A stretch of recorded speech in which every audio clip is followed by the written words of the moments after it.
இதுவும் லேசான காரியம். பலம் உள்ளவள் பலன் அற்றவள், பலம் உள்ளவள் பலன் இல்லாதவள், யாராயிருந்தாலும் உதவிகள் செய்வது லேசான காரியம். உமக்கது லேசான காரியம், லேசான காரியம், இதுவும் லேசான காரியம். மண்ணை பிசைந்து மனிதனை படைத்தது லேசான காரியம். மண்ணை பிசைந்து மனிதனை படைத்தது லேசான காரியம். மண்ணான மனிதனுக்கு மண்ணாவை தருவது லேசான காரியம். மண்ணான மனிதனுக்கு மண்ணாவை தருவது லேசான காரியம். உமக்கது லேசான காரியம், லேசான காரியம், இதுவும் லேசான காரியம். கூழாங்கலாலே கோரிய தீண்டது லேசான காரியம். கூழாங்கலாலே கோரிய தீண்டது லேசான காரியம். ஆழ்கடல் மீது அணிபடம் பெறுவது லேசான காரியம்.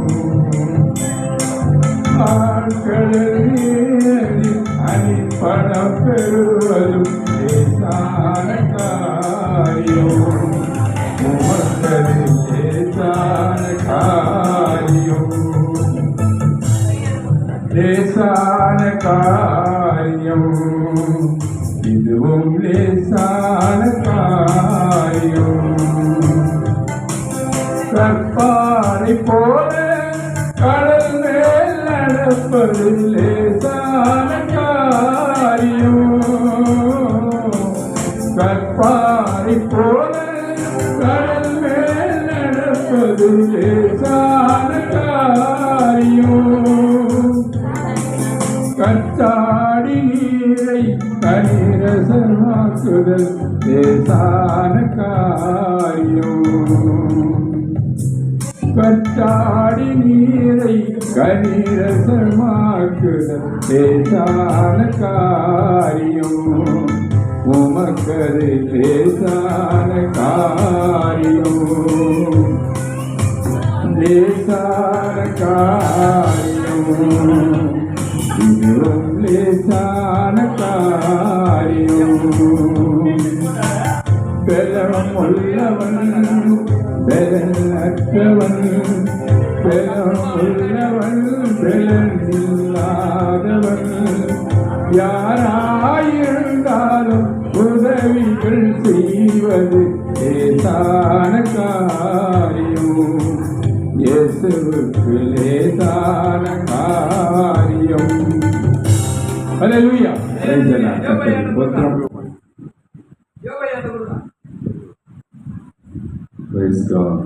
நாமத்துக்கு மகிமையுண்டாவதாக. உம்மை நேசித்து நான் வாழ்ந்திட ஒரு கிருபை தாருமே என்ற பாடலை சேர்ந்து பாடுவோம்.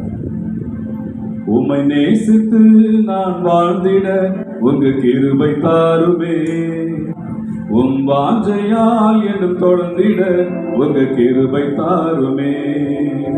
உம்மை நேசித்து நான் வாழ்ந்திட உங்க கிருபை தாருமே, உம் வாஞ்சையால் என்று தொடர்ந்திட உங்க கிருபை தாருமே. என்னை அழைத்தவரே உம்மை என்றென்றும் ஆராதிப்பே, உண்மை உள்ளவரே உம்மை என்றென்றும் துதித்திடுவே. என்னை அழைத்தவரே உம்மை என்றென்றும் ஆராதிப்பே, உண்மை உள்ளவரே உம்மை என்றென்றும் துதித்திடுவே.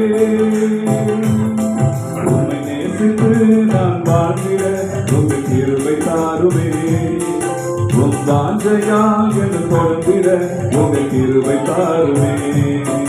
உம்மை நேசித்து நான் வாழ்ந்திட உங்க கிருபை தாருமே. உம் வாஞ்சையால் நான் தொடர்ந்திட உங்க கிருபை தாருமே. நான் கிடந்த எந்த வாழ்வை வேண்டும் என்றீரே. கைவிடப்பட்ட என்னையும் ஒரு பொருட்டாய் எண்ணீரே. வேணான கிடந்த எந்த வாழ்வை வேண்டும் என்றீரே. கைவிடப்பட்ட என்னையும் ஒரு பொருட்டாய் எண்ணீரே. இயேசுவே உந்தலும் அன்பையே பாடிடுவே. இயேசுவே உந்தன் கிருபையை உயர்த்திடுவேன். இயேசுவே உந்தன் அன்பையை பாடிடுவேன். இயேசுவே உந்தன் கிருபையை உயர்த்திடுவேன். என்னை அழைத்தவரை உம்மை என்றென்றும் ஆராதிப்பேன். உண்மை உள்ளவரை உம்மை என்றென்று குறிப்பிடுவேன். என்னை அழைத்தவரை உம்மை என்றென்றும் ஆராதிப்பேன். உண்மை உள்ளவரை உம்மை என்றென்று குறிப்பிடுவேன். உம்மை நேசித்து நான் வாழ்ந்திட உங்க கிருபை தாருமே. உம் வாஞ்சையால் என்று தொடர்ந்திட உங்க கிருபை தாருமே. உம்மை நேசித்து நான் வாழ்ந்திட உங்க கிருபை தாருமே. உம் வாஞ்சையால் என்று தொடர்ந்திட உங்க கிருபை தாருமே. இருளாய் கிடந்த எந்த வாழ்வை ரட்சிப்பு தந்தீரே. அநேக வாழை வெளிச்சமாய் மாற்றும் விளக்காய் வைத்தீரே. இருளாய் கிடந்த எந்த வாழ்வை ரட்சிப்பு தந்தீரே. அநேக வாழை வெளிச்சமாய் மாற்றும் விளக்காய் வைத்தீரே. இயேசுவே உந்தன் கிருபையை தாருமே. இயேசுவே உந்தன் கிருபையை தந்திடுமே. என்னை அழைத்தவரே உம்மை என்றென்றும் ஆராதிப்பேன். உண்மை உள்ளவரே உம்மை என்றென்று குறிப்பிடுவேன். என்னை அழைத்தவரே உம்மை என்றென்றும் ஆராதிப்பேன். உண்மை உள்ளவரை உம்மை என்றென்றும் குறிப்பிடுவேன். உம்மை நேசித்து நான் வாழ்ந்திட உங்க கிருபை தாருமே. உம் வாஞ்சையால் என்று கொடுத்திட உங்க கிருபை தாருமே. கடைசனம் நிலையில்லாத எந்த வாழ்வை நிலையாய் வந்தீரே. நித்தியமான நீட்டை குறித்து நம்பிக்கை தந்தீரே. நிலையில்லாத எந்த வாழ்வை நிலையாய் வந்தீரே. நித்தியமான நீட்டை குறித்து நம்பிக்கை தந்தீரே. இயேசுவே உந்தன் கிருபையை தந்திடுமே. இயேசுவே உந்தன் அன்பையை பாடிடுமே. என்னை அழைத்தவரே உம்மை என்றென்றும் ஆராதிப்பேன். உண்மை உள்ளவரே உம்மை என்றென்று கொடுத்திடுவேன். என்னை அழைத்தவரே உம்மை என்றென்றும் ஆராதிப்பேன். உண்மை உள்ளவரே உம்மை என்றென்று கொடுத்திடுவேன். உம்மை நேசித்து நான் வாழ்ந்திட உங்க கிருபை தாருமே. உம் வாஞ்சையாக கொடுத்திட உங்க கிருபை தாருமே. உம்மை நேசித்து நான் வாழ்ந்திட உங்க கிருபை தாருமே. உம் வாஞ்சையாக கொடுத்திட உங்க கிருபை தாருமே. அல்லேலூயா. சொல்வோம். வெளியே இருக்கிற போதகர்கள் தயவு செய்து உள்ளே வரும்படி உங்களை கேட்டுக்கொள்கிறோம். ஒரு பிரேக் தான், ஸ்மால் பிரேக்கு, பட்டு நிறைய பிரேக் எடுத்துக்காதீங்க. ஆல்ரெடி வார்த்தைக்கு பாஸ் ரெடியாக இருக்காங்க. ஊழியக்காரங்க வாங்க. கற்றுக்கொள்ள ஆசிரியர். கடைசியாக நம்ம எதை தியானிச்சு முடிச்சோம்? 5 நிமிஷத்துல எல்லாம் மறந்துடுவது. அதீத வளர்ச்சி. யோனா புத்தகம் 4ஆம் அதிகாரம் 6 முதல் 11 வரைக்கும் உள்ள வசனங்களை வாசிக்க கேட்கிறேன். யோனா 4ஆம் அதிகாரம் 6 முதல் 11. யோனாவுடைய தலையின் மேல் நிழலுண்டாயிருக்கவும் அவனை அவனுடைய மனவடிவுக்கு நீங்களாக்கவும் தேவனாகிய கர்த்தர் ஒரு ஆமணக்கு செடியை முளைக்க கட்டளையிட்டு அதை அவன் மேல் ஓங்கி வளர பண்ணினார். அந்த ஆமணக்கின் மேல் யோனா மிகவும் சந்தோஷப்பட்டார். மறுநாளிலோ கிழக்கு வெளுக்கும் நேரத்தில் தேவன் ஒரு பூச்சியை கட்டளையிட்டார். அது ஆமணக்கு செடியை அழித்து போட்டது. அதனால் அது காய்ந்து போயிற்று.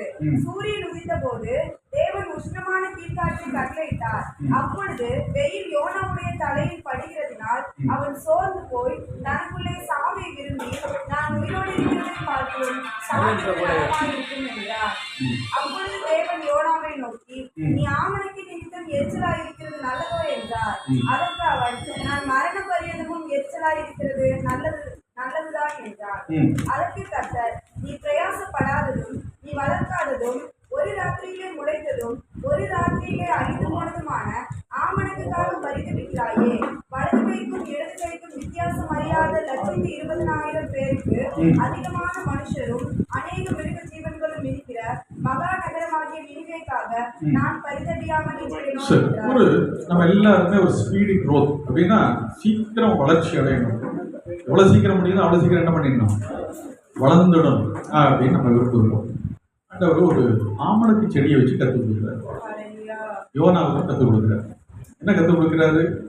வெயிலுக்கு வேண்டி ரொம்ப கஷ்டப்படுத்தும். திடீர்னு ஒரு செடி முளைக்குது, வளர்ந்து என்ன பண்ணிடுது, ஒரே ராத்திரில என்ன ஆயிடுது, கொஞ்ச நேரத்திலேயே. கொஞ்சமாவது யோசிக்க வேண்டாம். எந்த செடியாவது உடனே வளருமா? உடனே வளராது. சரியா? சரி, வளர்ந்த உடனே ரொம்ப சந்தோஷம், நிழல் ரொம்ப சந்தோஷம். ஆனால் அடுத்த செகண்டை கத்தனை பண்ணிடுறாரு, ஒரு பூச்சியை கட்டளையிடுறாரு. அந்த பூச்சி வந்து என்ன பண்ணுது, அரிச்ச உடனே ஆமணக்கு செடி மொத்தம் பட்டு போயிடுச்சு. இது யோனாவுக்கு என்ன வந்தது? எரிச்சல், விசனம். நேரங்கள் சில துரிதமான வளர்ச்சியை தேவன் தருகிறார், ஏதோ ஒன்று கற்றுக் கொடுப்பதற்காக.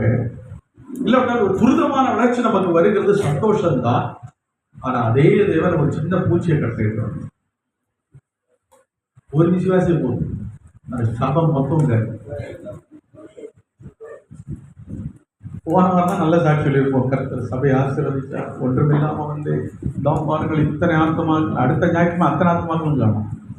ஒரு பூச்சி போதும், ஒரு ஒரு ஒரு ஒரு விசுவாசி போதும். அப்போ யோனாவுக்கு ஒரு அதிக வளர்ச்சி உள்ள, உடனடியான ஒரு வளர்ச்சியோட ஒரு செடியை தேவன் கொடுத்து என்ன கற்றுத்தராரு, அவன் அதுல சந்தோஷப்படுகிறான். அங்க உட்கார்ந்து அவன் என்ன எதிர்பார்க்கிறான்? இந்த நினிவே அழியணும், இந்த அசீரியா பேரரசு அழியணும், ஏன்னா அவ்வளவு கொடுமைகளுக்கு பண்ணியிருக்கிறாங்க என்று சொல்லி அவன் அப்படி நினைக்கிறான். ஆண்டவரோ அந்த ஜனங்கள் ரட்சிக்கப்பட வேண்டும் என்று விரும்புகிறார். பாருங்க, இவனுடைய ஊழியத்தினுடைய கவனம் மாறுகிறது, ஊழியத்தினுடைய லக்கு மாறுகிறது.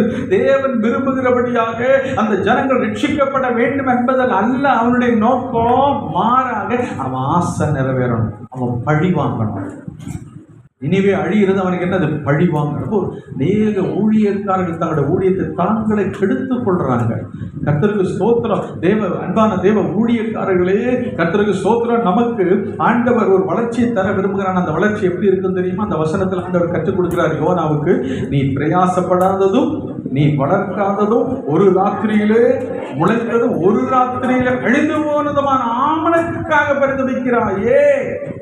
வலது கை இடது கை வித்தியாசம் அறியாத 120,000 பேருக்கு அதிகமான மனுஷர் இருக்கிற நினைவுக்காக நான் பரிதவியாமல் இருப்பேனோ. அப்போ வளர்ச்சி என்பது எப்படி? அதுக்காக என்ன செய்யணும்? கொஞ்சம் பிரயாசப்படணும். முதல்ல நடணும், விதைக்கணும், தண்ணீர் பாய்ச்சணும், என்ன பண்ணணும்? பிரயாசப்படணும், அதை வளர்க்கணும். இத்தனையும் நீ செய்துட்டு ஒரு வளர்ச்சி நீ பெற்றனா சந்தோஷம். ஆனா திடீரென்று வளரக்கூடிய வளர்ச்சி மேல நம்பிக்கை வைக்க கூடாது. அந்த சபையை உடனே அந்த சபையில் பாதி பேர் இங்க வரதுனால சந்தோஷம் ஒண்ணு வேண்டாம். அதே ஒரு பூச்சி மொத்தம் திருப்பி காலியாயிடும். நாம முழங்கால் படியிட்டு கண்ணீர் வடித்து செபித்து ஒரு ஆத்மாவை ரட்சிப்புக்குள்ள நடத்தி அந்த ஆத்மாவுக்கு சத்தியங்களை சொல்லிக் கொடுத்து ஞான ஸ்நானம் கொடுத்து அவர்களை தேவனுடைய பிள்ளைகளாக மாற்றுகிறதுக்கு இருக்கிற சந்தோஷம் இந்த தானாய் வரக்கூடிய ஆத்மாக்கள்கிட்ட நமக்கு கிடைக்காது. செத்துக்கிற பிள்ளைங்கிட்ட இருக்கிற சந்தோஷம் வளர்க்கிற பிள்ளைங்கிட்ட நமக்கு வராது. நம்ம யாரும் அனாதை இல்லாத நடத்த வரல. யாரோ பெற்றெடுத்த பிள்ளைகளை நடத்த வரல, நமக்கென்று ஆத்துமாக்கள் வேண்டும். நம்ம போய் உழைத்து ஆத்துமாக்களை சம்பாதிக்க வேண்டும். அது 10 ஆத்துமா இருந்தாலும் அதுதான் பெரிய சந்தோஷம். தைரியமா சொல்ல முடியும், இத்தனை பேர் ரட்சிப்புக்குள்ள நடத்தி இருக்கிற, இவங்களுக்காக நான் பிரயாசப்பட்டு இருக்கிற, இவங்களுக்கு சத்தியத்தை கற்றுக் கொடுத்திருக்கிற, இவங்களுக்காக நான் பல தியாகங்களை செய்திருக்கிறேன். இப்ப நான் சந்தோஷப்படுற இந்த 10 பேரை பார்த்து, நீ பிரயாசப்படாத 100 பேரை விட நீ பிரயாசப்பட்டு வளர்க்கிற 10 பேர் சந்தோஷம். பரலோகத்தில் போன அந்த 10 பேருக்கான பிரதிபலன் தான் பரலோகத்தில் கிடைக்கும். அல்லேலூயா. அதீத வளர்ச்சி எதிர்பார்க்காதீங்க. இன்னைக்கு யாரோ கற்றுத்தராங்கன்னு அதீத வளர்ச்சிக்காக முயற்சி எடுக்காதீங்க. இதை பண்ணா என் சபை டக்குன்னு ஒரே ராத்திரியில வளரும், இதை செய்தா இப்படியாகும் என்றெல்லாம் நீங்க எதிர்பார்க்காதீங்க. கர்த்தருக்கு ஸ்தோத்திரம். தேவன் விரும்பாத வளர்ச்சியை எதிர்பார்க்காதீங்க. தேவன் தரக்கூடியதான ஆத்துமாக்களுக்காக காத்திருந்து ஜெபித்ததை பெற்றுக்கொள்ளுங்கள். நீங்க ஸ்தோத்திரம் பெற்றுக்கொள்ளக்கூடிய ஆவிக்குரிய பிள்ளைகள் தான் சபைக்கு தேவையே தவிர, யாரோ ஒருவர் பெற்றெடுத்து அந்த பிள்ளை வளர்க்க முடியாம தூக்கி இருந்த பிள்ளை தூக்கி நம்ம ஒரு நாள் கொண்டாடுகிறான, எத்தனை நாளைக்கு அந்த பிள்ளை இங்க நிற்கும்? அந்த சபையோட இங்க வரவன் இந்த சபையை உடைக்க மாட்டான்னு என்ன நிச்சயம்? அந்த ஊழியக்காரங்க அவன் வருத்தப்படுத்திட்டு வரவன் நாளைக்கு உங்களை வருத்தப்படுத்த மாட்டான்னு என்ன நிச்சயம்? அந்தவங்களை புத்தி சொல்லி திருப்பி அனுப்பணும். நல்ல விசுவாசி ஒரு ஊரை விட்டு வந்திருக்கிறாங்க, வேற எங்கேயும் சபையில் வந்து சபைக்கு வராங்க, ஏற்றுக்கொள்ள அடைக்கலப்பட்டணும். எவ்வளவு சூழ்நிலைமைக்கு சிலருக்கு அடைக்கலாம் கொடுக்கலாம். நம்முடைய சபை திறந்து விட்ட சபை இல்லை. அதுக்கு ஒரு உத்தரவாதம் உண்டு, அதுக்கு ஒரு வேலியும் இருக்கிறது. கர்த்தர் தராத ஆத்துமாக்கள் நம்முடைய சபைக்கு வந்தா, நீ அவங்களை ஏற்றுக்கொண்டா, ஒருவேளை ஆரம்பத்தில் உங்களுக்கு நல்லது மாதிரி அவங்க தெரிவாங்க, ஒரு நேரம் வரும்போது பூச்சியாக மாறுவாங்க. உங்க ஊழியத்தை அரிச்சு போட்டுருவாங்க, உங்க அபிஷேகத்தை அரிச்சு போட்டுருவாங்க. அதுக்கப்புறம் ஏன்டா இந்த ஊழியம் சொல்லி நீங்களும் தலையில் அடிக்கிற அளவுக்கு வந்துடும். 10 ஆத்துமாக்கள் இருந்தபோது வந்த சந்தோஷம் பின்னாட்களில் நமக்கு வராதபடி சோதனை செய்து விடுவார்கள். அப்படிப்பட்ட ஆவிகளை இன்னும் கண்டுபிடிக்க வேண்டும். அந்த ஆத்துமாக்கள் சபைக்கு வராம சோதனை வந்தாலும் செபிக்க ஆண்டவர் சித்தமான இருக்கட்டும், இல்லைன்னா அனுப்பாண்டு. சில ஆத்துமாக்களை சபை விட்டு கர்த்தர் துரத்துகிறது நல்லது. ஒரு சபை அரிக்கிற உன் இருதயத்தை எப்பப்பாரு அரிச்சுக்கிட்டு இருக்கிற, ஒரு வேதனை கொடுத்து கொண்டிருக்கிற சில ஆத்துமாக்களை தேவனே சபை விட்டு கர்த்தர் நீக்கி போடுவார் என்றால் அது சந்தோஷமாய் வரவேற்க வேண்டும். கர்த்தர் அதற்கு பதிலாக வேறு ஆத்துமாக்களை தருவார். அல்லேலூயா. கர்த்தருக்கு ஸ்தோத்திரம்.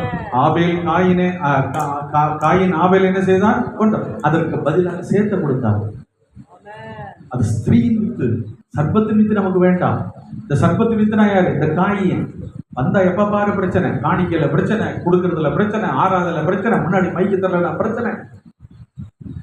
காயினின் ஆவி அப்படிதான் பண்ணிக்கிட்டு இருக்கோம். நமக்கு தேவை சேர்த்து நல்ல ஆத்துமாக்கள், தாழ்மை உள்ளவங்க, இப்படிப்பட்ட ஆத்துமாக்கள் சபை நிறைஞ்சி வழியணும் எதிர்பார்க்கல. ஆனா அதோட ரொம்ப முக்கியம், சபை ஊழியம் நல்லா நடக்கணும் தான். திடீர்னு ஒரே ராத்திரியில பெரிய அளவுக்கு மாறி அடுத்த நாளே அடுத்த வருஷமே ஒன்றும் இல்லாம போறதை விட நிதானமான வளர்ச்சி நல்லது தானே. பிரயாசப்பட்டு வளர்க்கறது நல்லது தானே. பவுல் என்ன சொல்கிறார் என்பதை நீங்க கவனிச்சு பார்த்துட்டீங்கன்னா 1 கொரிந்தியர் 3:7 அப்படி இருக்க நடுகிறவனாலும் ஒன்றுமில்லை, நீர் பாய்ச்சுகிறவனாலும் ஒன்றுமில்லை, விளைய செய்கிற அப்ப தேவன் விளைய வைக்கும் போது அந்த விளைச்சலுக்கு காத்திருங்க. நீங்களாக போய் ஒன்று அறுவடை செய்ய நினைக்காதீங்க. தேவையில்லாத ஒரு வளர்ச்சி இங்க வருது, ஞானமாயிருங்க. சொல்லுங்களேன். ஆமென். தேவையில்லாத ஒரு வளர்ச்சியோ ஒரு செழிப்போ எங்கேயோ ஒரு இடத்துல இருந்து வருகிறதுன்னு சொன்னா ஞானமாய் கவனமா இருக்கணும். ஏனென்றால் அது உங்களுக்கு தகுதியானது அல்ல. அது பணமா இருக்கட்டும், ஆத்மாக்களா இருக்கட்டும், எது வேணா இருக்கட்டும். அந்த குடும்பத்துல 12 பேர் இந்த சபைக்கு வந்தா நிறைஞ்சிரும், நல்லது, சந்தோஷம். ஞானமாயிருங்க. கர்த்தருக்கு ஸ்தோத்திரம். எங்கோ ஒரு இடத்துல உங்க ஊழியத்தை பாதிக்கக்கூடியவர்களாய் மாறாதபடிக்கு ஞானமாய் நீங்கள் காணப்பட வேண்டும். கர்த்தருக்கு ஸ்தோத்திரம். சரி, நம்முடைய விஷயத்துக்கு நம்முடைய தோல்விகள் தேவனுடைய வெற்றியை பாதிப்பது இல்லை. நான் மறுபடியும் சொல்றேன், என்னுடைய தோல்விகள் என் எஜமானுடைய வெற்றி என்ன செய்யாது. நான் என் வாழ்க்கையில சில தோல்வி அடைஞ்சிருக்கிறேன். மீன்ஸ் என் ஊழியத்துல சில தோல்வி, இல்லாவிட்ட என்னென்ன காரியத்துல தோல்வி நான் அதை அக்செப்ட் பண்றேன், ஓகே. ஆனா என் தேவன் அந்த வெற்றியினால் அந்த தோல்வியினால பாதிக்கப்படுகிறவர் அல்ல. ஒரு உதாரணத்தை சொல்றேன். இந்தியாவுக்கும் பாகிஸ்தானுக்கு மேட்ச் நடக்குது, கிரிக்கெட் மேட்ச் நடக்குது. புரியும்படியாக நான் சொல்றேன். அப்படி நடக்கும் போது ஒரு அணியில் எத்தனை பேர் இருக்கிறாங்க? 11 பேர். 11 பேர்ல 10 பேர் நேசிக்கிறாங்க. கிட்டத்தட்ட நல்லா ஆடுறாங்க. ஒரு ஆள் 5 ரன் எடுக்கிறான், ஒரு ஆள் 50 எடுக்கிறான், அப்படி எடுக்கிறான். கடைசியில பாத்தீங்கன்னா ஒரு ஒரு ஒரு 12 ரன்னு தான் இப்போ தேவைப்படுது. அந்த இல்லாட்ட இந்தியா ஜெயிக்க 12 ரன் வேணும். 3 பால் தான் இருக்கு. இப்போ ஏறக்குறைய 9 பேர் என்ன ஆயிடுச்சு, அவுட். நல்லா ஆடினாங்க, ஆனால் அவுட் ஆகிடும். சில பேர் 1 ரன் தான் எடுத்தாங்க, அவுட் ஆகிட்டாங்க. ஆனால் இவங்க அணி இதில் 1 ரன் எடுத்து அவுட் ஆனவங்க இருக்கிறான், 50 ரன் எடுத்து, ஆனால் எல்லாம் அவுட்டு. இப்போ 12 ரன் வேணும், 3 பால். இப்போ யார் இறங்குறா தெரியுங்களா? கேப்டன் இறங்குறார். கேப்டன் இறங்குறோன்னா அவருக்கு அந்த வெற்றி கண்டிப்பா. அணியினர் தோல்வி அடைஞ்சிருக்கலாம், அணியினர் ஒருவேளை கொஞ்சமா கூடயோ அவங்க ரன் எடுத்துட்டு அவுட் ஆகிட்டு இனி அவங்க திரும்ப வர முடியாது. இப்போ மொத்த பொறுப்பு யார் மேல இருக்குது? அவர் என்ன செய்யறாரு? வர்றாரு, 3 பால் தானா, என்ன செய்யறாரு? இந்த அடிச்ச 6, இந்த அடிச்ச 6, 12 ரன் எடுத்தாச்சு. இப்போ இந்த வெற்றியில இவர் சந்தோஷப்படுகிற அதே நேரம் ஏற்கனவே தோற்று போய் உட்கார்ந்து இருக்கிறாங்க பார்த்தீங்களா, அவங்க என்ன பண்ணுவாங்க? ஏன்னா இது எல்லாருக்குமான வெற்றி. நம்முடைய எஜமான நம்மளை மட்டுமே வெற்றி அடை செய்து, நீ வெற்றி அடை என்னை வெற்றி இது செய்ப்பான்னு சொல்லி கெஞ்சிக்கிட்டு இருக்கிற ஆண்டவர் அல்ல. நம்மை அனுப்பிவிட்டு அவர் நமக்கு பின்னாடி நின்று கொண்டிருக்கிறாரு, நம்முடைய தோல்விகளை கவனிக்கிறாரு, எல்லாவற்றையும் கவனிக்கிற ஆண்டவர். ஒரு நேரம் வரும்போது அவர் தன்னுடைய பலத்தினாலே நம்மால் சாதிக்க முடியாத அவர் சாதித்து, நம்மால வெற்றி அடைய முடியாத காரியத்தில் அவர் வெற்றி அடைய செய்து நம்ம என்ன செய்கிறார்? வெற்றியாளர்களாய் மாற்றுகிறார். இது எஜமானுடைய வெற்றியை தவிர நான் சம்பாதித்த வெற்றி அல்ல. நல்லா புரிஞ்சுக்கணும். நம்முடைய வெற்றி என்று ஒன்று சொல்லாதீங்க, நான் என்று சொல்லாதீங்க, ஏன் ஊழியன் சொல்லாதீங்க, நான் ஸ்தாபித்த நான் கட்டின மகா பாபிலோன் அல்லவா அப்படி சொல்லாதீங்க. வெற்றி அவருக்குரியது. இன்னைக்கு நிறைய பேர் வெற்றியை கொண்டாடுகிறாங்க. ஊழியத்தில் வெற்றியை கொண்டாடுவதற்கு தேவன் உனக்கு வெற்றியை கொடுக்கல, வெற்றியை சமர்ப்பிக்கும்படி தேவன் கொடுக்கிறார். வெற்றியை வச்சு கொண்டாடுறாங்க. நீங்க நிறைய பேர் கொண்டாட்டெல்லாம் நடத்திட்டு இருக்கிறாங்க. இன்னைக்கு அதெல்லாம் சுயத்தின் அடையாளமா இருக்கிறது. ஊழியத்துல சுயம் வெளிப்படக்கூடாது. என்னைக்கு ஊழியத்துல சுயம் வெளிப்படுது அன்னைக்கு ஊழியம் தரமற்ற ஊழியமாய் மாறிவிடும். வேதம் சொல்லுகிறது, உன்னுடைய திராட்சரசம் தண்ணீர் கலப்புள்ளது. திராட்சரசம்னா அது தெளிந்த திராட்சரசம், கலப்பில்லாத திராட்சரசமா இருக்கணும், அதான் ருசி உள்ளதா இருக்கும். ஆனா என்னைக்கு அதுல தண்ணி கலந்துச்சோ, என்னைக்கு சுயம் கலந்ததோ, அன்றைக்கே நம்முடைய ஊழியங்கள் என்ன செய்து விட்டது? தேவன் மகிமை அடைகிற ஊழியம் அல்ல, தேவன் சந்தோஷப்படுகிற ஊழியம் அல்ல, நான் சந்தோஷப்படுகிற ஊழியம். அல்லேலூயா. நான் இருக்கிறீங்களா என் கூட? என்னடா திடீர்னு நல்லா போயிட்டு இருந்தது, இவர் போய் தேவையில்லாம டென்ஷன் ஆகி கத்துறாரு. அல்லேலூயா. சுயம் அந்த ஆரம்பத்துல ஊழியத்துல சுயமே இல்லைங்க, எல்லாம் கத்தர் சொன்னோம். இப்ப என்ன பண்றோம்? எல்லாம் நான், இது ஏன் ஊழியம், இது என் மனைவி, என் பிள்ளைங்க ஊழியம், அந்த ஊழியம் உடைஞ்சு சுக்கலா போயிட்டு இருக்கு. கர்த்தருக்கு ஸ்தோத்திரம். என்னுடைய தோல்விகள் தேவனுடைய வெற்றியை பாதிப்பது இல்லை. என் தேவன் சிலுவையிலே வெற்றி சிறந்தார். அல்லேலூயா. அவர் ஏற்கனவே வெற்றியாளரா மாறிட்டார். எனவே வெற்றி டிக்ளேர் பண்ணப்பட்டாச்சு. அதனால நான் 1 ரன் எடுத்து தோத்தாலும் சரி, 2 ரன் எடுத்து தோத்தாலும் சரி, என் அணி ஏற்கனவே வெற்றி அணி என்று பிரகடனப்படுத்தியாச்சு. அல்லேலூயா. நான் சொல்றது ஏதாவது புரிஞ்சிச்சா உங்களுக்கு? நான் 1000 ஆத்துமா எடுத்தாதான் நான் வெற்றியாளன் என்று அல்ல. ஏற்கனவே சிலுவையில் அவர் வெற்றி சிறந்துட்டாரு, எல்லாத்திலும் வெற்றி அடைஞ்சிட்டாரு. எனவே என் வாழ்க்கையில வர சில தோல்விகள் எல்லாமே என் தேவன் வெற்றியாமை தோல்வி அடைகிறார் என்பதை காண்பிக்கிறது அல்ல, மாறாக என் தோல்விகளை விட அவர் பெற்றுக்கொண்ட வெற்றி, அந்த வெற்றி எனக்கு உரியது. என்னால முடிஞ்ச ஊழியத்தை நான் செய்கிறேன், அவ்வளவுதான். என்னால முடிஞ்சதை நான் ரன் எடுக்கிறேன், அவ்வளவுதான். எஜமானன் வருவார், என் கேப்டன் வருவார். என்னால செய்ய முடியாதது எனக்காய் அவர் செய்த முடிப்பார். கர்த்தருக்கு ஸ்தோத்திரம். எனவே தோல்வியின் அனுபவங்கள் என்பது அது ஒரு பெரிய அவமானகரமான ஒன்று அல்ல. சரி, இப்ப நம்ம அடுத்த மெயின் சாப்டருக்கு வருவோம். நாம் எதிர்பார்க்கும் வெற்றி நம்முடைய ஊழியத்தில் இருக்குதா? இங்க வந்திருக்கீங்களா எல்லாரையும் பார்த்து நான் கேட்கிறேன், நீங்க எதிர்பார்க்கிற வெற்றி உங்க ஊழியத்தில் இருக்குதா? இதுதான் உண்மை. அப்படின்னா உண்மையை ஒத்துக்கிறோம் இல்ல பாருங்க. சரி, எவைகளிலே தோல்வி அடைகிறோம்? எவற்றில் தோல்வி அடைகிறோம்? நம்முடைய ஊழியத்திலே எங்கே தோல்விகளை சந்திக்கிறோம்? எந்த பகுதியில் தோல்விகள் வருகிறது? நான் சொல்லிட்ட மறுபடியும் சொல்றேன், இந்த கான்செப்ட், இந்த செமினாருடைய மெயின் விஷயமே அதான். என்னுடைய தோல்விகள் ஒரு பக்கம் இருந்தாலும் தேவன் வெற்றியாளர் தான். என்னை அழைத்தது உண்மைதான். என் தோல்விகளை கண்டு நான் துவண்டு போக மாட்டேன், என் தோல்விகளை கண்டு நான் பின்னாடி ஓட மாட்டேன். அல்லேலூயா. கிண்டி ரேஸ்ல குதிரைகள் ஓடும். இப்படி ஓடும்போது அந்த குதிரைகள் மேல பணம் கட்டுவாங்க. அந்த குதிரைக்கு சொந்தக்காரன் அவன் ஆயிரக்கணக்கில் பணம் செலவு பண்ணி அந்த குதிரையை பராமரிக்கிறான், வளர்க்குறான், எல்லாம் பண்ண. எதுக்கு? நல்லா ஓடணும், சம்பாதிச்சு கொடுக்கணும். அந்த குதிரை ஓடும்போது நல்லா ஓடுற குதிரை எங்க ஒரு இடத்துல அது இடறி விழுந்து கால் உடஞ்சி போகுது. அப்ப என்ன செய்வாங்க அந்த எஜமானி? இனி அந்த குதிரை ஓடாது, இனி அதால் ஓட முடியாது, சம்பாதித்து தர முடியாது, அந்த குதிரையால் பிரயோஜனம் இல்லை. அடுத்தது, இனி அந்த குதிரை நொண்டி குதிரையா இருந்தா அந்த குதிரைக்கே வாழ்வது சரியாது, அதுக்கு கஷ்டம் தான், சுட்டு கொண்டு விடுவோம்.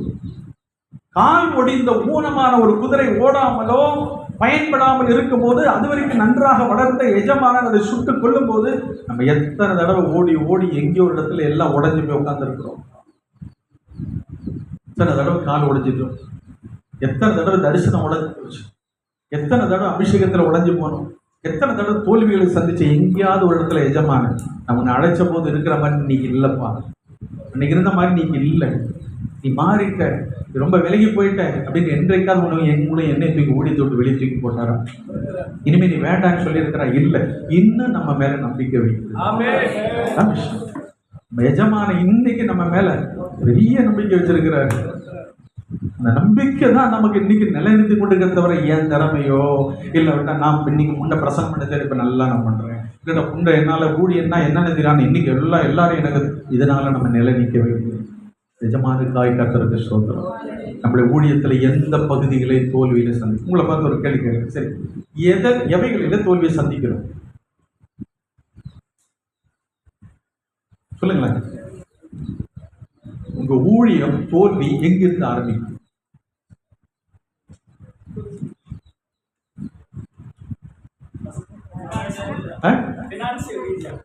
பண ரீதியா? நல்ல ஒரு பாயிண்ட். பண ரீதி வேற. ஐயா என் ஊழியம் நல்லா வளர்ந்துருக்கேன், இதனாலதான் கெட்டு போகுது. எது தோல்வி? இல்ல உங்க தனிப்பட்ட வாழ்க்கையோட தோல்வி. சரி, வேற எது உங்களுக்கு தோல்வியை கொண்டு வருது?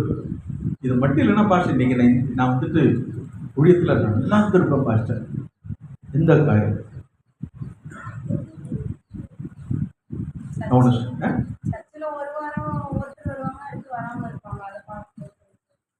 இதெல்லாம் ஒரு பக்கம் இருக்கட்டும். சரி ஐயா, சரி இதெல்லாம் இல்லைங்க.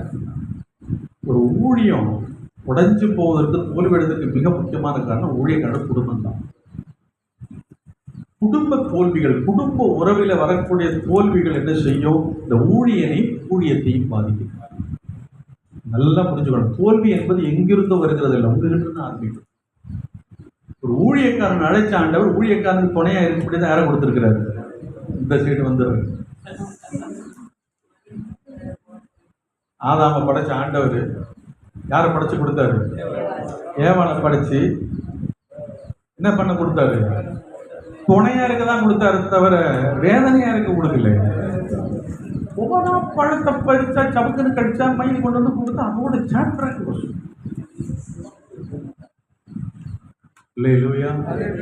கர்த்தருக்கு ஸ்தோத்திரம். அநேக குடும்ப உறவுகளில் வரக்கூடிய தோல்விகள், குடும்பத்தில் வரக்கூடிய தோல்விகள் அந்த ஊழியக்காரனை பாதிச்சு நல்லா ஊழியம் செய்த மனுஷனும் இன்னைக்கு எல்லாத்தையும் விட்டுட்டு வந்திருக்கான். குடும்ப உறவுகளை சத்துரு உடைத்து கொண்டிருக்கிறான். முன்னெல்லாம் பெரிய பிரச்சனை கொண்டு நமக்கு விரோதமாக வந்தான் சபைக்கு, நம்ம சமாளிச்சிட்டோம். அதனால இப்ப தந்திரமா எப்படி வரான்னு தெரியுமா? உள்ளுக்குள்ள இருந்தே வரும். குடும்ப உறவுகளை சிதைத்து, ஆரம்பத்தில் இருந்த சந்தோஷம், ஆரம்பத்தில் இருந்த ஒத்துமை, ஆரம்பத்தில் ஒரு ஊழியன்னா எவ்வளவு உள்ளுக்குள்ள ஒரு பெரிய ஒரு வைராக்கியம் இருக்கும். குடும்பம் செய்யும் போது அன்னைக்கு எவ்வளவு ஒரு ஊழியத்துல வெற்றியை சம்பாதிக்க முடியும். ஆனா இன்றைக்கு அந்த உறவுகள் எல்லாம் சிதைந்து உடைந்து கொண்டிருக்கிறது சாத்தானுடைய தந்திரம். அல்லேலூயா, கர்த்தருக்கு ஸ்தோத்திரம். சபை பாதிக்கப்பட்டு உடைந்து கொண்டிருக்கிறது. ஊழியக்காரனுடைய ஊழியத்தின் தரிசனத்தை சபையும் தகர்க்க சத்ரு ஊழியக்காரனுடைய குடும்ப உறவுகளை என்ன செய்கிறான்? அவன் தகர்க்கிறான். அதை புரிந்து கொள்ள வேண்டும். ஒரு போதகருக்கு ஒரு சப்போர்ட் கொடுக்க வேண்டியது யாரு தெரியுங்களா? யாரு? மனைவி. மாஷ பிரசங்கம் பண்ணி முடிச்ச உடனே நம்ம மனைவி வீட்டில் என்ன சொன்னாங்க? நல்லா இருந்ததுங்க. உண்மையாக சொல்றேன், யூனிவர்சிட்டியில கூட அவ்வளோ பெரிய சர்டிஃபிகேட் கிடைக்காது. அந்த பாஸ்டர் அடுத்த வாரம் இதோட எல்லாமே பிரசங்கம் பண்ண ஆரம்பிப்பாரு. ஊழியக்காரர் பாராட்ட வேண்டிய இடத்துல யார் இருக்கிறாங்கன்னா அப்படியே மனைவி. ஊழியக்காரர் பாராட்டணும், ஊழியக்காரர் உற்சாகப்படுத்தணும், தாங்கணும், பலப்படுத்தணும். ஊழியக்காரருக்கு மற்ற எத்தனை பேர் சொல்லுகிற வார்த்தையை விட தன்னோட மனைவி சொல்லுகிற வார்த்தை விலையேற பெற்றது. இது ஒன்று உருவாக்கி இல்லைன்னா உடைக்கும்.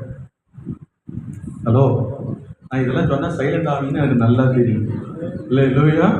கர்த்தருக்கு சோதரம். யோபு 2:9 யோபு 2ஆம் அதிகாரம் 9ஆம் வசனம். அப்பொழுது அவன் மனைவி அவனை பார்த்து, நீர் இன்னும் உம்முடைய உத்தமத்தில் உறுதியாய் இருக்கிறீரோ?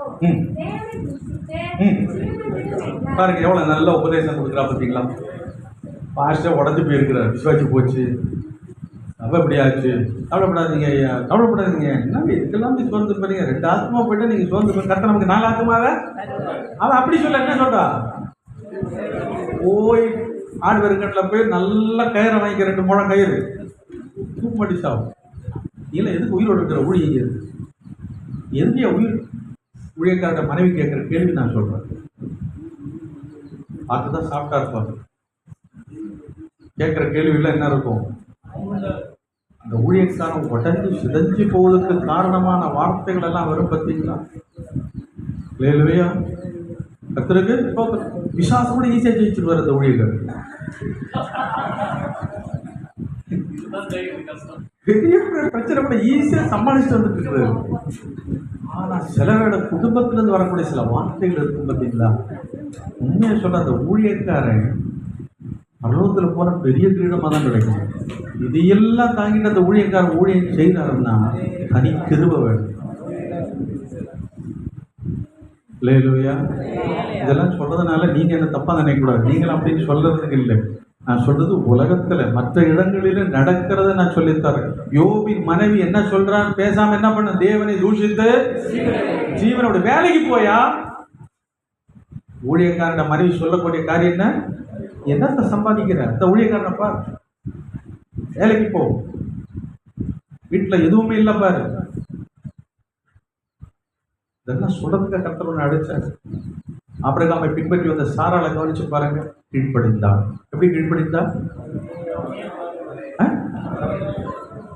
எப்ப எந்த இடத்துல கீழ்ப்படிந்தான்? பார்வோனுடைய அரண்மனைக்கு கொண்டு போகப்பட்டார். அவளுக்கு முன்னாடி பெரிய பெரிய வசதி வாய்ப்புகள் எல்லாம் நின்று பார்வோன்னு ஆசை காட்டுறான். அப்பவும் அவன் என்ன சொல்றான்? என் புருஷன் பரதேசியா இருந்தாலும் என் எஜம் அவர் தான் என் ஆண்டவர். பணத்துக்காக ஊழியம் செய்ய யாரும் வரல. ஒரு ஊழியக்காரனுடைய துக்கத்திலும் வேதனையிலும் நெருக்கத்திலும் கஷ்டத்திலும் தாங்க வேண்டிய ஆதரவா இருக்க வேண்டிய குடும்பம் என்ன செய்யக்கூடாது? எதிர்ப்பாய் நிற்கக்கூடாது. எதிராக நிற்பது அந்த ஊழியக்காரனுடைய சிந்தையை தோல்வியின் சிந்தையாய் மாற்றுவான். அந்த ஊழியக்காரன் ஊழியத்தை வெறுத்துடுவான். அந்த ஊழியக்காரன் ஊழியம் செய்யறதுக்கு விருப்பம் இல்லாதவனா போயிடுவான். குடும்ப உறவுகள் சோத்திர ஊழியத்தை பாதிக்கிறது, தோல்விகளை உண்டாக்கி கொண்டு இருக்கிறது, தரிசனங்கள் சோதரை இழக்க வைக்கிறது. ஆனா யோபு அந்த ஒரு வார்த்தை சொல்றாரு. என்ன சொல்றாரு? நீ இந்த வார்த்தை மட்டும் வீட்டுல போய் சொல்லி பாருங்களேன், சாப்பாடே கிடைக்காது.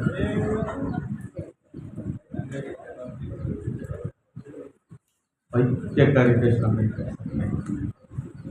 தேவனுக்கு நன்மை பெற்றதான் நேற்று வரைக்கும் பிரியாணி கொடுத்தாரு.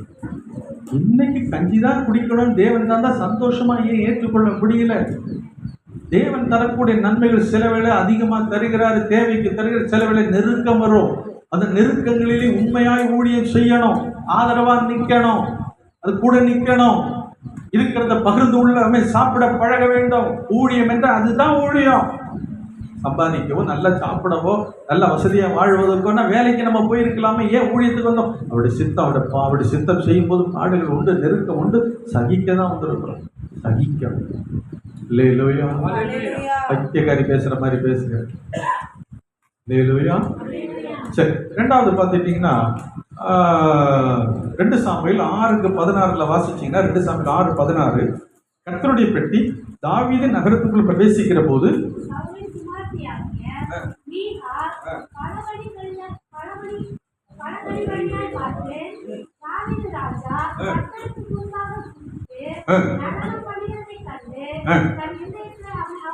அவமதித்தாங்க. தாவீது எவ்வளவு பெரிய ஒரு சோதரன், நீதிமான், இருதயத்துக்கு தேவனுடைய இருதயத்துக்கு ஏற்றவன்.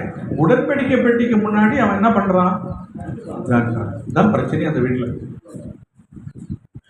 ஆக்சுவலாக ஆட வேண்டியது யாரு? 2 அடிமை கொண்டு ஆடிட்டு போயிடுவாங்க. அப்போ தான் அர்த்தம். ஆனால் தாவீதுக்கு என்ன, ஒரு காலத்தில் நான் ஒன்றும் இல்லாமல் இருந்தேன், இன்னைக்கு ராஜாவாக மாறிட்டேன், இன்னைக்கு நான் ஆண்டவர் உடன்படிக்கைப்பட்டி வந்திருக்குது சந்தோஷத்தில் அவன் அறியாமல் ஆடுறான்.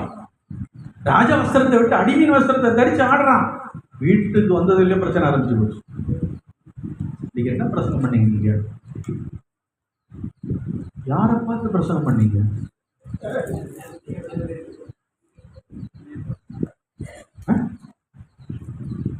தாவீதோட மனைவி என்ன கேட்கிறா? நீங்க ஒரு ராஜான்றது ஞாபகம் இல்லை உங்களுக்கு? அந்த பணி அந்த பெண்களுக்கு முன்பாக என்ன பண்றீங்க? உண்மையா சொல்றேன், இவ புருஷன் மேல வச்சிருக்கிற அக்கறையினால இதை சொல்லல. எங்கடா அவரு வழி விலகி போயிடுவாரோ? ஒரு புருஷனை வழி நடத்த வேண்டியது மனைவிதான். அவர் செய்வது திருத்திக்கும் பேய் கிடையாது. ஒரு புருஷன் வழிமாற ஆரம்பிக்கும் போது திருத்த, அது ஒரு மனைவியோட கடமை. ஒரு மனைவியோட வார்த்தை கடமை செவி கொடுத்துதான் ஆகணும். அதுதான் ஏற்ற துணை. ஆனால் எல்லாத்துக்கும் கூட்டு நிற்கக்கூடாது. ஊழியத்தை செய்யறதுக்கு தடையா நிற்கக்கூடாது. ஊழியத்தை ஊழியக்காரர் செய்யறதுக்கு சுதந்திரத்தை கொடுக்கணும். அந்த ஊழியக்காரர் அதை செய்யணும். அவர் தவறு செஞ்சா கண்டிக்கிறதுக்கு தேவன் இருக்கிறாரு. அது கவனத்துக்கு வந்து சொல்லிக் கொடுக்க மனைவி குடும்பம் எல்லாமே இருக்கிறாங்க. எல்லாத்துக்கும் பொறுப்பு வந்திருக்கா ஒரு ஊழியத்தை ஒரு ஆண்டு செய்யணும். கர்த்தருக்கு இந்த இளம் வயதுல இருக்க நிறைய பேர், எத்தனை பேர் ஊழியத்தில் இருக்கிறீங்க? சபை ஊழியம், சரி, மற்ற ஊழியர்களை செய்யறவங்க இருக்கிறீங்க. ஊழியம் உடைச்சிட்டு இருக்குதுங்க. நிறைய ஊழியங்கள் ஊழியெல்லாம் உடைச்சிட்டு இருக்கு. சோத்திரம். அல்லேலூயா. சொல்லுகிறது, மீகாள் தாவீதை அவமதித்தான். ஊழியக்காரனை பெருமை மேன்மைப்படுத்த வேண்டிய கடமையுள்ள ஒரு மனைவி அவமதிக்கிறது எவ்வளவு பெரிய ஒரு ஒரு உடைச்சலை ஒரு ஒரு இதை உண்டாக்க தெரியுங்களா? ஒரு ஊழியக்காரன் ரொம்ப வேதனையான காரியம், வேதனையான விஷயம். கடைசியில மீகாலுக்கு என்னென்ன சம்பவத்தை நமக்கு எல்லாருக்கும் தெரியும். கடைசி வரைக்கும் பிள்ளை அவளுக்கு பிறகு அவ்வளவுதான், முடிஞ்சு போச்சு. தன் குடும்பத்தாரால் மதிப்பு குறைவாக தரக்குறைவாக நடத்தப்படுவதோ, தன் குடும்பம் ஒத்துழைக்காமல் இருப்பதோ, தன் குடும்பத்தினால் ஒரு ஊழியக்காரன் பரிகாசம் பண்ணப்படுவது, அற்பமா எண்ணப்படுவது, அந்த ஊழியரை தோல்வியின் மனநிலைமைக்கு கொண்டு போய் விடுது. நீங்க ஊழியம் செஞ்சு என்ன புண்ணியம் அவர் நினைக்கிறார்? இது மாதிரி இருக்குது. நான் என்னத்தை வெளியே போய் என்ன சாட்சியா நான் நிற்பேன்? நான் வெளியே போய் என்னத்தை நான் மற்றவங்களுக்கு சொல்றேன், ஆனா எனக்கு சாட்சி இல்லையே. எனக்கு இப்படி இருக்குது. ஊழியக்காரன் உடைந்து போக அவனோட குடும்பம் காரணமா இருக்கக்கூடாது. ஓசியா தீர்க்கதரிசியின் மனைவியை குறித்து நம்ம எல்லாருக்கும் தெரியும். ஓசியா 1ஆம் அதிகாரம் 2ஆம் வசனம், 3ஆம் அதிகாரம் 1 முதல் 3 வரைக்கும் வாசித்தீங்கன்னா அவரோட மனைவி வேசியாகி போனாள். விபச்சாரியா இருந்தா 3ஆம் அதிகாரத்துல வந்து வேசியாக மாறணும். அதுக்கு அடிமைப்பட்டு போயிட்டான். ஆனா ஓசியாவை போய் மறுபடியும் அந்த பெண்ணை கொண்டு வந்து சேர்த்துக்கோ அப்படின்னு ஆண்டவர் சொல்லி கொண்டு போற. பாருங்க, ஒரு தீர்க்கதரிசி, ஆனா அவருடைய குடும்பத்தில் எப்படிப்பட்ட தோல்விகள் இருக்கிறத கவனிச்சுப்பா. எசேக்கியேல் தீர்க்கதரிசி மனைவி, எசேக்கியேல் 24ஆம் அதிகாரம் 15 முதல் 18 வரைக்கும் வாசித்தன. எசேக்கியேல் மனைவி மரித்து போறா. அது கர்த்தருடைய வார்த்தை. உன் மனைவி மரிச்சு போயாச்சு. வல்லமையான தீர்க்கதரிசி. ஆனா ஒரு குடும்பத்தில் இழப்புகள். சோ நம்முடைய தோல்விகள் முதலாவது எங்கே வருது அப்படின்னு சொன்னீங்கன்னா, குடும்ப உறவுகளே சரி பண்ணப்பட வேண்டும். நெகேமியா அலங்கத்தை அவன் வீட்டுக்கு எதிரில் இருக்கிற அலங்கத்தை அவங்க குடும்பம் சரி பண்ணது போல நம்முடைய ஊழியம் நல்லா வளரணும்னு விரும்புனீங்கன்னா, நல்ல ஒரு ஊழியத்தை சமாதானமா செய்ய விரும்புனீங்கன்னா, இந்த அடிப்படையான காரியங்களை சீர்படுத்திக் கொள்ள வேண்டியது மிக மிக ஒரு ஊழியக்கார குடும்பத்தில் முன்னே இருந்த சந்தோஷம் போயிருக்கா, முன்னே இருந்த அன்பு போயிருக்கா. உங்க மனைவி நேசி. உலகத்தில் இருக்கிற எல்லாரோடும் மனைவி தான் உங்களுக்கு முக்கியம். அல்லேலூயா. ஒரு விசுவாசிக்காக மனைவி விட்டு கொடுக்காது. உன் மனைவி தரக்குறைவா நடத்தாது. உன் மனைவி நேசிக்கப்படாது. அதையும் ஆண்டவர் கவனிக்கிறார். ஊழியத்தெல்லாம் வெளியே நல்லா செஞ்சுட்டு வீட்டில் வந்து மனைவியோ நேசிக்கவோ இல்லாட்டா குடும்பத்தை நேசிக்க உங்களால முடியலன்னு சொன்னா அது தோல்விதான். ஊழியம் என்பது வேற, குடும்பம் தான் முதல்ல முக்கியம். அல்லேலூயா. அல்லேலூயா. அப்போ முதல்ல வரக்கூடிய பிரச்சனை குடும்பத்திலே உறவுகள் அப்படின்னா மனைவி. ரெண்டாவது பிள்ளைகளால் வரக்கூடிய தோல்வி பிரச்சனை நமக்கு இருக்குது. பிள்ளைகளால நிறைய ஊழியக்காரங்க மனவேதனை அடைகிறாங்க. ஏன்னா அப்பா அம்மா ஊழியக்காரங்க வைராக்கியமா இருக்கிறாங்க, ஆனா பிள்ளைங்க ஒத்துழைப்பு தருகிறது இல்லை, மருமக்கள் ஒத்துழைப்பு தருகிறது இல்லை. 1 சாமுவேல் 8ஆம் அதிகாரம் 1 முதல் 5 வரைக்கும் உள்ள வசனத்துல பாத்தீங்கன்னா சாமுவேல் தீர்க்கதரிசியினுடைய பிள்ளைகளை குறித்து சொல்லுகிறது. வேண்டாம், வசனம் வாசிக்க நமக்கு நேரம் இல்லை. சாமுவேல் சின்ன வயசுல இருந்து கர்த்தருடைய சத்தம் கேட்கிறவர். ஆண் முதல் பேர் சபா வரைக்கும் சாமுவேல்னா தெரியும் எல்லாருக்கும், அவ்வளவு பெரிய தீர்க்கதரிசி. ஆனா அவங்களோட பிள்ளைங்க யாரா இருந்தாங்க தெரியுங்களா? கீழ்ப்படியா செஞ்ச தப்பெல்லாம் நமக்கு நல்லது. இவ்வளோ ஒரு வல்லமையான ஊழியம் செய்யக்கூடிய ஒரு மனிதனுடைய பிள்ளைங்க ஒத்துழைப்பு தரலன்னா, தகப்பனோடு இணைந்து நின்று அந்த ஊழியத்தில் அவர் தகப்பனை போல இல்லைன்னு சொன்னால் அது ஒரு தோல்வி தானே. நிறைய ஊழியக்காரனோட குடும்பத்தில் பார்த்தீங்கன்னா பிள்ளைங்க ஊழியத்துக்கு வர மாட்டாங்க, பிள்ளைங்க ஊழியத்துக்கு சப்போர்ட்டாக இருக்க மாட்டுறாங்க. ஒரு பிள்ளைங்க தாய் தகப்பனுக்கு வந்து ஊழியம் செய்கிற அவங்களுக்கு ஒரு நல்ல ஒரு ஆதரவாக நிற்க மாட்டுறாங்க. தகப்பனும் தாயும் நல்ல வைராக்கியமாய் ஊழியத்தின் பாதையில் இருக்கும்போது பிள்ளைங்க எங்கே ஒரு இடத்துல வழி தப்பி உலகத்துக்கு நேராக போய்கொண்டு இருக்கிறாங்க. இது ஒரு பெரிய தோல்வியாக இருக்கிறது. தடுக்க நினைக்கிறோம், செபிக்கிறோம், ஆனால் ஒரு சில தோல்விகள் வரதான் செய்யுது. கவலைப்பட வேண்டாம், ஒரு நேரம் வரும், கர்த்தர் உங்கள் பிள்ளைகளை சந்திப்பார். நிறைய ஊழியக்காரன் பிள்ளைங்க நீங்கள் ஊழியத்தில் வந்தவங்கலாம் கேட்டு பார்த்தீங்கன்னா, எங்கள் அப்பா பாஸ்டர் நான் கீழ்ப்படியாமல் நடந்தேன், நான் நிறைய தப்பெல்லாம் போனேன், ஆனால் ஒரு நாள் கர்த்தர் என்னை சந்திச்சாரு, இன்னைக்கு நான் ஊழியத்தில் இருக்கேன்னு சொல்ல நான் எத்தனையோ கேட்டிருக்கிறேன். தேவன் உண்மை உள்ளவர். உங்கள் பிள்ளைகளை சந்ததியை கர்த்தர் கைவிடுகிற தேவன் அல்லவே அல்ல. சோர்ந்து போகாதீருங்க. பிள்ளைகளால் வரக்கூடிய பிரச்சனை இருக்கிறது. தாவீதின் பிள்ளைகளால் தாவீதுக்கு தலைகுனிவு உண்டாச்சு. அவருடைய பிள்ளையாகிய அப்சலோம் நிமித்தமாக வீட்டை விட்டு ஓட வேண்டிய நிலைமை தாவீதுக்கு வந்தது. எவ்வளவு பெரிய வல்லமையான ஒரு மனுஷன், பராக்கிரமசாலி, கோலியாத்த ஒரு கல்லினாலுக்கு எடுத்தமே, ஆனா பிள்ளைக்கு பயந்து ஊரை விட்டு ஓட வேண்டிய ஒரு நிலைமை தாவீதுக்கு தலைகுனிவு உண்டானது. எசேக்கியா ராஜாவுடைய மகன் மனாசை குறித்து வேதம் சொல்லுகிறது. 2 ராஜாக்கள் 21ஆம் அதிகாரம் 1 முதல் 17 வரைக்கும் உள்ள வசனங்கள். எசேக்கியா ராஜா யாரு? நல்ல தேவ மனுஷன், ஆலயத்தை புதுப்பித்தவன், பஸ்கா பண்டிகை ஏற்படுத்தினவன், மறுபடியும் ஜனங்களுக்குள்ள எழுப்புதலை எசேக்கியா ராஜா கொண்டு வர்றாரு. நல்ல ஜெபிக்கிற ஒரு மனுஷன். ஆனா அவன் வியாதிப்பட்டு இருந்த போது, மரண தருவால் இருந்த போது ஆண்டு வாக்குத்தத்தம் கொடுக்கிறார். உன் ஆயுசோடு என்ன பண்ணுவேன்?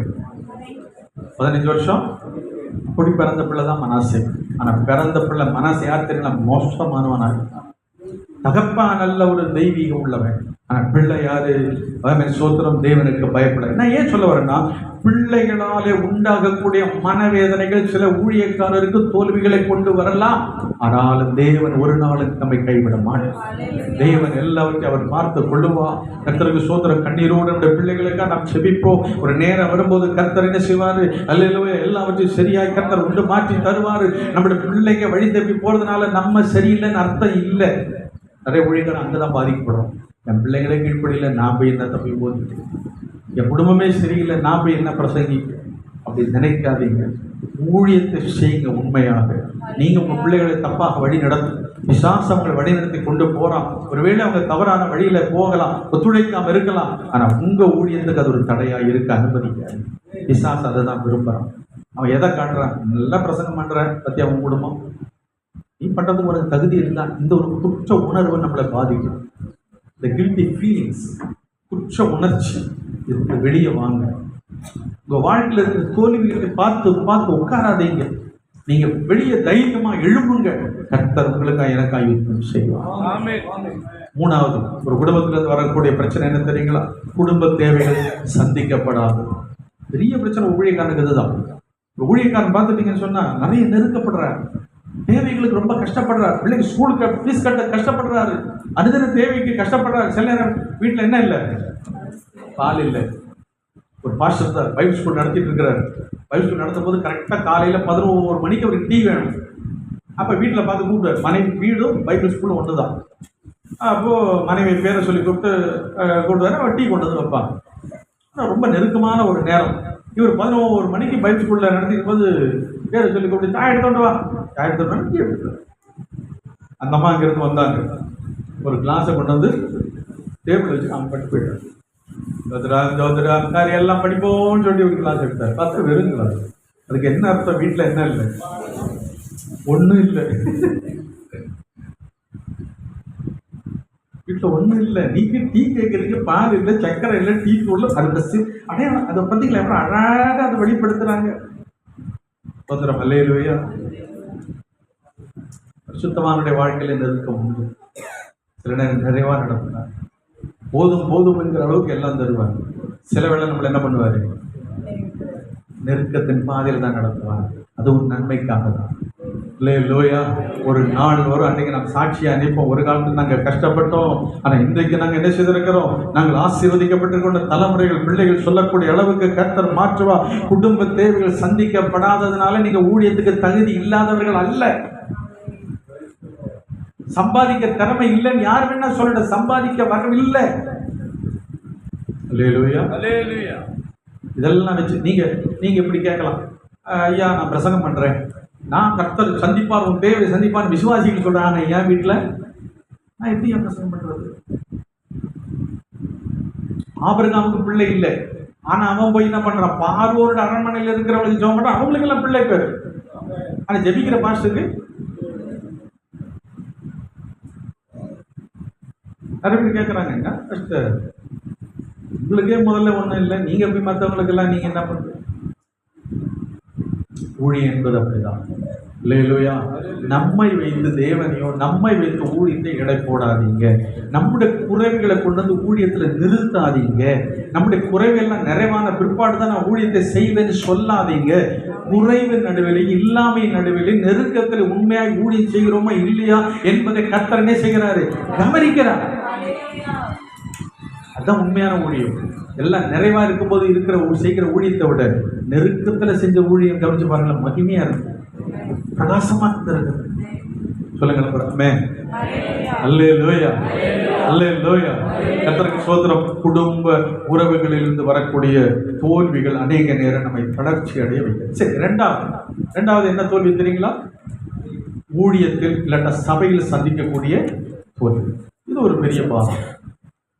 முதல்ல என்னன்னா விசுவாசிகளுடைய துரோகம். நீங்க என்னதான் ஊட்டி வளர்த்தாலும், நீங்க என்னதான் ஜீவனை கொடுத்து சத்தியத்தை போதிச்சாலும், சபையில் இருக்கக்கூடிய விசுவாசிகள் எல்லாரும் உங்களுக்கு எதிராக இல்லாமல் இருக்கலாம், துரோகம் பண்ணாமல் இருக்கலாம். ஆனால் சில பேர் துரோகம் பண்ணுகிறவங்க இருப்பார்கள்.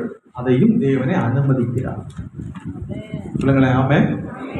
அவங்களை எவ்வளோ நம்ம கஷ்டப்பட்டு சத்தியத்தில் வளர்த்தோம், இன்னைக்கு இப்படி போயிட்டானே, இப்படி பண்ணிட்டாங்களே அப்படின்னு நம்ம வருத்தப்பட்டாலும் அதுவும் ஊழியத்தோட ஒரு பகுதி தான்.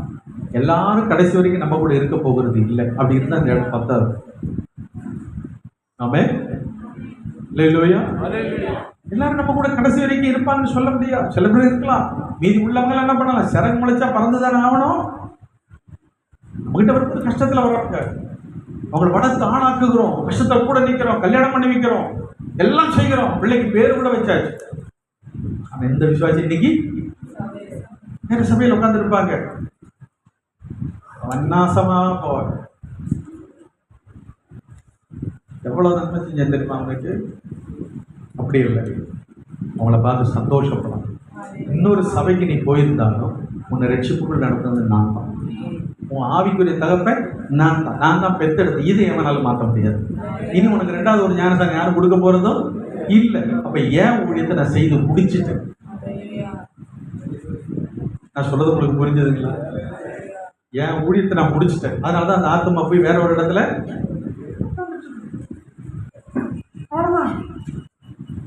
அடிச்சுவரைக்கும் என் கூடயே இருக்கிறன்றதுக்கு என்ன இது? அவங்க பறக்கிறதுக்கு அடு சந்தோஷம். எங்கேயோ ஒரு இடத்துல நல்ல சாட்சியா இருந்தானா சந்தோஷப்படுங்க. கெட்டு போனதான் வருத்தப்படும்.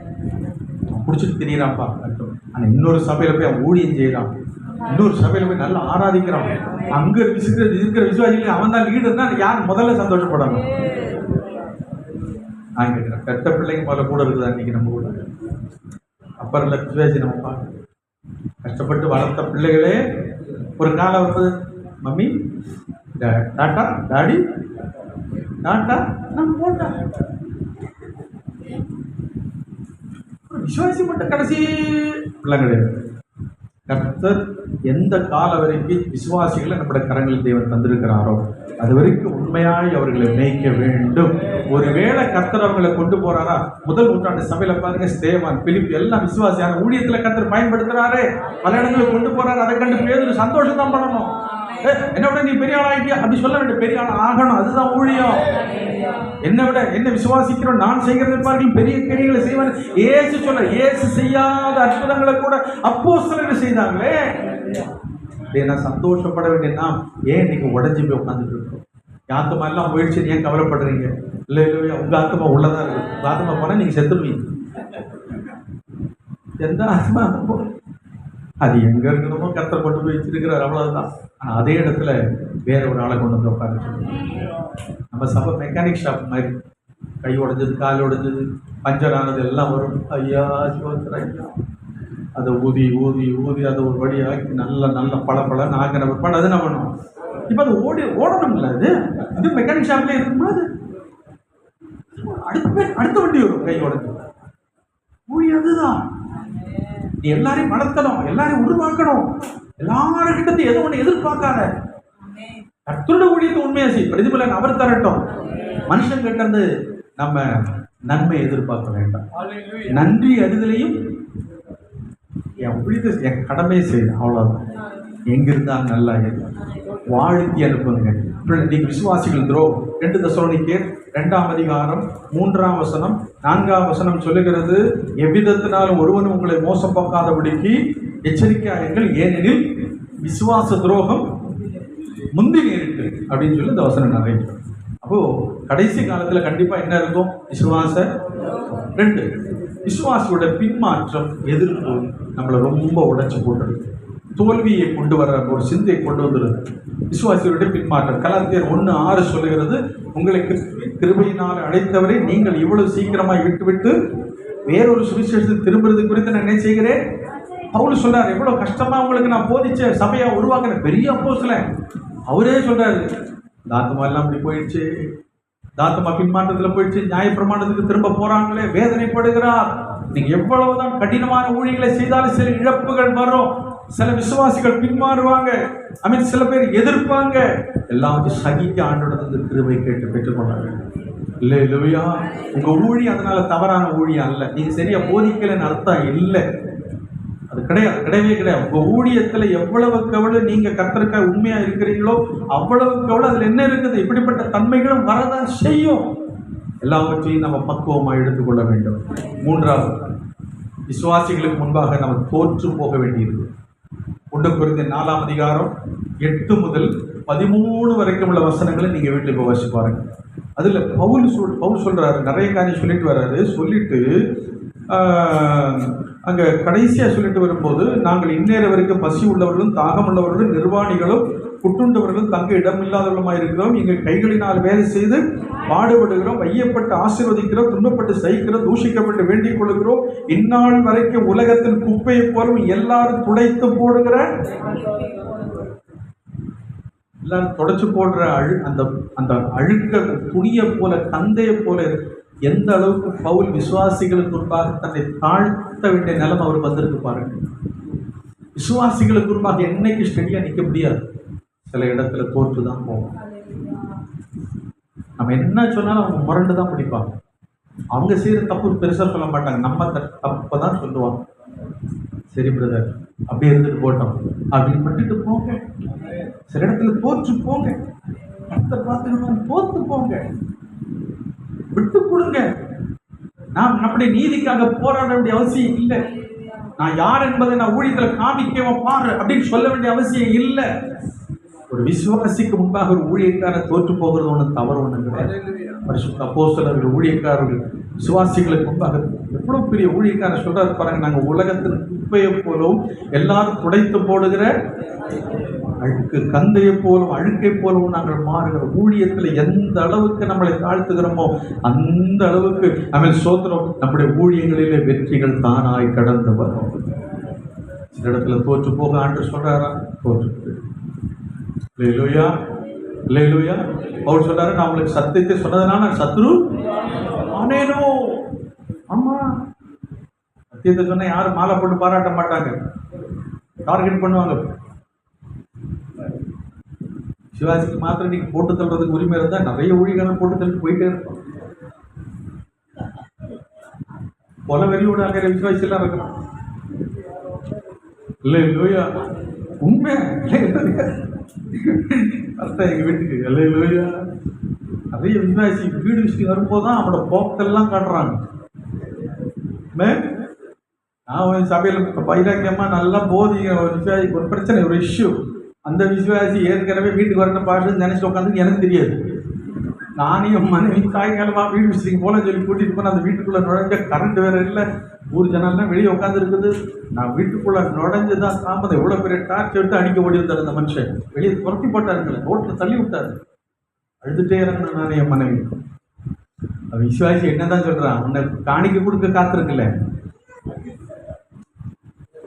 போன வாரம் என்ன பிரசங்கம் பண்ண, யாரை பற்றி பண்ண?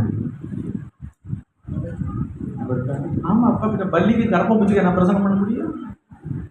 வசனம் ஜீவன் உள்ளது, அது உனக்கும் எனக்கும் பொருத்தக்கூடியது. அது அப்படிதான்.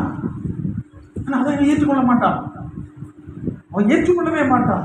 நமக்கு துன்பங்கள் வரும், எதிர்ப்புகள் வரும். நம்ம என்ன செய்ய வேண்டும்?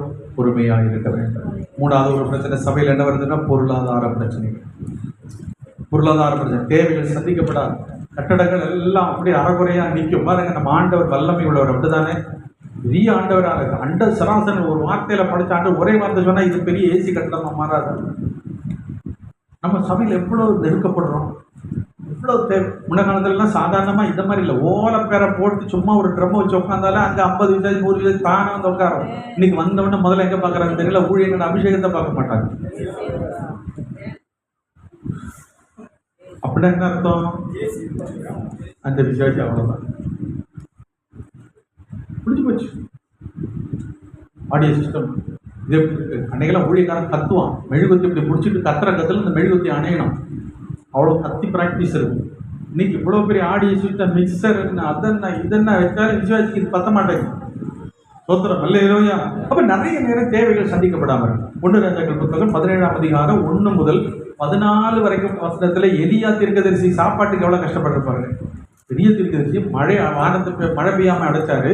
ஆனால் டெய்லி சாப்பாட்டுக்கு யாருக்கு வேண்டி வெயிட் பண்ண வேண்டியிருக்கு? காக்கா.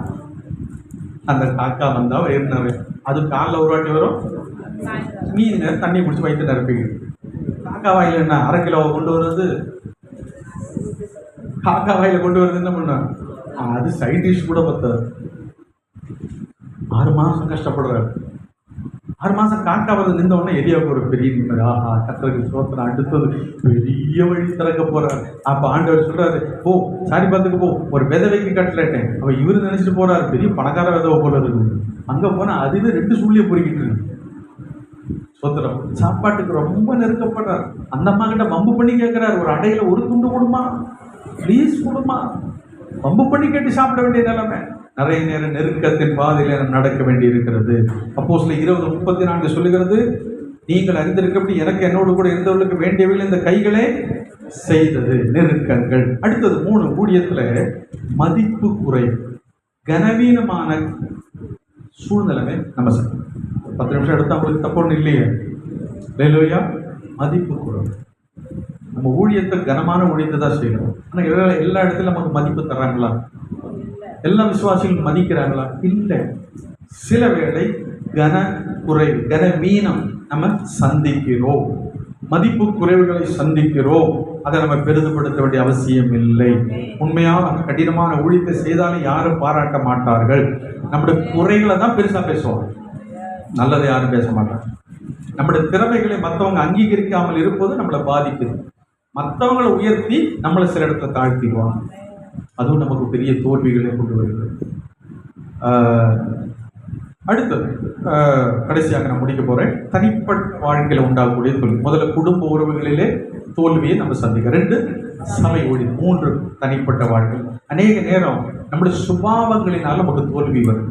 நம்முடைய சொந்த செயல்களினால நமக்கு பல நேரம் தோல்விகளை உண்டு பண்ணி விடுறோம். நம்முடைய கோபம், ஊழியக்காரர்களுக்கு ரொம்ப என்ன வருது? இப்போ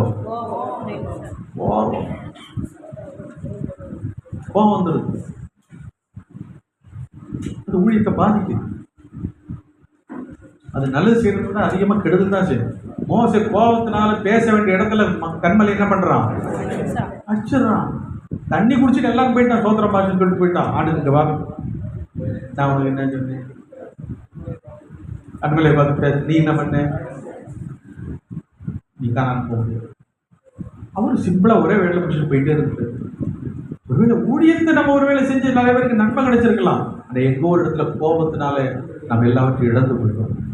மோசே 40 நாள் மலை மேலே ஏறி 2 கற்பலைகளை வாங்கிட்டு இறங்கி வர கீழே கண்ணுக்குட்டி ஜனங்க சேவிக்கிறத பார்த்த உடனே போட்டு உடைச்சு ஒரு வழி பண்ணிட்டு அதை அப்படியே கரைச்சி எல்லாரும் வாயிலும் ஊற்றி எல்லாம் பண்ண ஆண்டவர் பார்த்த முடிச்சிச்சா, ஊழியம் முடிச்சிச்சா, கோவெல்லாம் முடிஞ்சிச்சா, எல்லாம் பண்ணிட்டியா, வா அடுத்த 40 நாள் மறுபடியும். ஏற்கனவே அவரு எழுதி அவர் எடுப்படி இப்ப நீயே கற்பலையை வாங்கி நீயே கை வச்சுது. அப்போ ஒரு கஷ்டம் தெரியும். ஊழியத்துல எவனோ ஒருத்தன் எதாவது பண்ணான்னு சொல்லி நீ ஆண்டா அதை உடைக்கிற மண்டையவன அண்டாண்டு காலமாய் குயவனை வேண்டி கொண்டு வந்தானடி ஒரு புது தோண்டி அதை கூத்தாடி கூத்தாடி எவனும் ஊழியத்தை உடைக்க தேவையில்லை. நீ ஒரு ஆள் போதும். கோபத்தினால சபை உடைக்கிற, கோபத்தினால எல்லாத்தையும் உடைச்சு போட்டுற. கர்த்தருக்கு ஸ்தோத்திரம். நம்முடைய சுபாவங்களை கட்டுப்படுத்த வேண்டும். தாழ்மைப்பட வேண்டத்தில் ஒரு ஊழியக்காரன் தாழ்மைப்படவும் கற்றுக்கொள்ள வேண்டும். எல்லா இடத்திலும் உயர்ந்திருக்காம சில இடத்துல தாழ்மைப்படுவோம். மற்றும் நம்மை குற்றம் சாட்டுகிறாங்களா தம்மனு பொறுத்துக்கிட்டு போயிடுவோம். நம்மை நீதிகரிக்கிற தேவன் ஒருவர் இருக்கிறார். அல்லேலூயா. கடைசியாக வெற்றிக்கான வழிமுறைகள், நம்முடைய தோல்வியின் சிந்தைகளை நம்ம என்ன பண்ண வேண்டும்? ஒதுக்கி விட வேண்டும். சாசி எப்பெல்லாம் நம்மளை தோற்று போனவன், நீ தோற்று போனவன்பா, எல்லாம் தோல்விதான் ஊழியத்துல சொல்றானோ, நம்ம என்ன செய்ய வேண்டும்? கர்த்தருக்கு ஸ்தோத்திரம். அவைகளை பெரிதுபடுத்தக்கூடாது. கர்த்தருக்கு ஸ்தோத்திரம். நான் ஒருவேளை சில காரியத்துல ஒருவேளை தோல்வி அடைந்திருக்கலாம், ஆனா என்னுடைய எஜமானன் வெற்றியாளனாக இருக்கிறான், அவர் என்னை வெற்றியாளனாய் மாற்றுவார் என்று சொல்ல வேண்டும். குற்ற உணர்ச்சிக்கு நாம் இடம் கொடுக்க கூடாது. நம் பிரயோஜனம் மற்றவர்கள் என்று பிசாசு நம்மை குற்றம் சொல்லும் போது நம் ஆண்டவருக்குள்ள அதிகமாய் பலன் அடைய வேண்டும். கர்த்தருக்கு ஸ்தோத்திரம். எலியாவுடைய ஊழியமே அவருடைய சிந்தை தோல்வியின் சிந்தையால பாதிக்கப்பட்டது. அவன் சூரச்செடிகளை படுத்துக்கிட்டு போதும் கர்த்தாவின் எடுத்துக்கொண்டு சொன்ன அடுத்த சில அதிகாரத்தோட ஊழியம் முடிந்து போனது. தோல்வியின் சிந்தை ஊழியத்தை முடிவடையும். என்னதான் அக்னி ரதம் வந்தாலும் நீ எவ்வளவு காலம் ஊழியம் செய்திருக்கலாம். கர்த்தருக்கு ஸ்தோத்திரம். எனவே தோல்வியின் சிந்தைகளை ஒதுக்கி விடுங்க. 2, தேவனுடைய உதவிக்காக என்ன செய்யணும்? காத்திருக்க. 3, தேவன் மேல என்ன செய்யணும்? நம்பிக்கை. எங்கெல்லாம் தோல்விகள் உண்டோ, எங்கெல்லாம் நம் விட்டு போகக்கூடிய தருணங்கள் நேரங்கள் வந்ததோ இதெல்லாம் பெருசுப்படுத்தாதீங்க. அல்ல ஊழியத்தில் இதெல்லாம் எல்லா பரிசுத்தவான்களுக்கு வந்தது உங்களுக்கு வந்திருக்குது, எனக்கு இருக்குது. நம் புதிதானவர்கள் அல்ல. பிசாசு அப்படிதான் சொல்லலாம். மற்றவங்கெல்லாம் வெற்றியாளர், நீ ஒரு ஆள் தான் தோற்று போனன்னு சொல்லி நம்மளை ஏமாற்றுவான். நாம் சொல்ல வேண்டிய இல்லை. எனக்கு வாழ்ந்த பரிசுத்தவான்களை அழைத்தது போல தான் என்னையும் அழைத்திருக்கிறான். அவர்களை பலப்படுத்தினவர் என்னையும் பலப்படுத்தி கொண்டிருக்கிறான். அவர்களை வெற்றியாய் மாற்றினாண்டவர் என்னை வெற்றியாளனாய் மாற்றுவான். இந்த விசுவாசத்தோடு முன்னேறுவோம். கர்த்தர் நம்மை ஆசீர்வதிப்பாராக. ஆமென்.